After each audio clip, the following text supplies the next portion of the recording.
Everyone really wants to get something definitive out of Jay Powell tomorrow, another sort of mic drop moment. Not sure we're going to get that. But this is still a prelude to a September meeting that pretty much everyone universally believes is going to have at least some type of rate cut. There will be a rate cut in September. We think it's 25. When you look at slightly less than 4 cuts priced in to the end of the year, that is less definitively this is what's going to happen than probability modeling. Again, remember, it's only 2 weeks ago we thought we were having a growth scare heart attack and the VIX was at 65. Yeah. The data's been good since then, but there is this residual fear in the market that you could always roll over. And obviously yesterday's payroll revisions reminded us of that. And so that's sort of a risk-adjusted number, but we do think you're going to get 25. Well, what do you make of the idea that when you hear like Susan Collins and Patrick Harker and I think even Jeffrey Schmidt kind of throwing water on this idea that the Fed should even cut it all, at least if you believe Schmidt's words. But with Harker and Collins, they kind of said, yeah, we're willing to cut, but I mean, we're not giving you 100 basis points this year. No, and our base case is 75, like Mohammed's. But let's go back and remember in January when there was 6 cuts priced in over the course of the year, and we went down to 1 cut priced in at mid-year.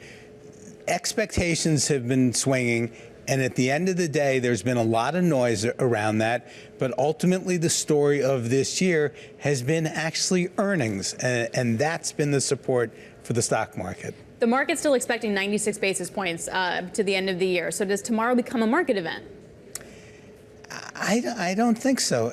Again, for us, it's this risk function. Yeah. And I think that there's a lot of this memory, particularly given the action today, which, if you look at it, is really a correction of literally a straight line higher in the last 2 weeks. So not surprising by that perspective.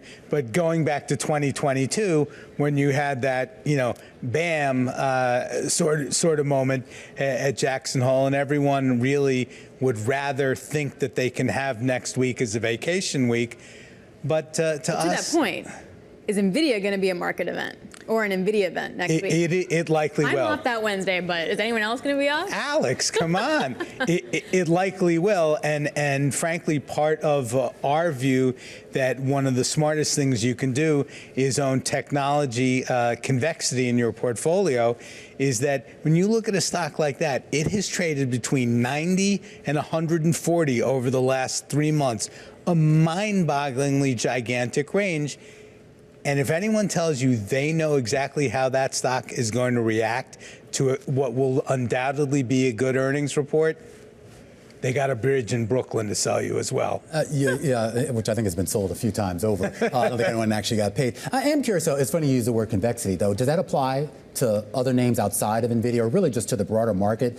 When you look at the potential for additional volatility and really the uncertainty that I think a lot of people think we're heading into, given this rate easing cycle, given an election, given geopolitics, where does convexity play in the broader portfolio? Well, we think it can apply in other parts of the market, but when you think about what this year has been, it really is a technology-driven bull market. And from our point of view, the AI revolution does have further to go, but yet you had this massive air pocket that obviously is not just the semi-names, but other names.